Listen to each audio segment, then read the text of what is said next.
मला या गोष्टीचं वाईट वाटतंय, ज्यावेळेस जिल्ह्याचे पालकमंत्री अमित देशमुख होते, आपल्या भागामध्ये औषध नव्हते, कोविड सारखं संकट होतं, ऑक्सिजन नव्हते. माझे इथं पत्रकार अनेक मित्र व्हिडिओ करत आहेत, अमित देशमुखला व्हिडिओ पाठवा, खोटं असेल तर केस करा, निवडणूक आयोगामध्ये जावा, पण त्यांनी जाऊ शकणार नाही.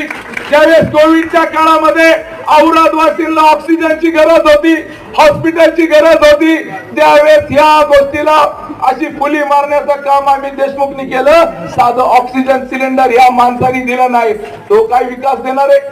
ही लढाई महाराष्ट्रामध्ये महाविकास आघाडी विरुद्ध महायुती लढाई आहे, पण या निलंगा मतदारसंघामध्ये ही लढाई निलंगा मतदारसंघ विरुद्ध बाभळगाव आहे.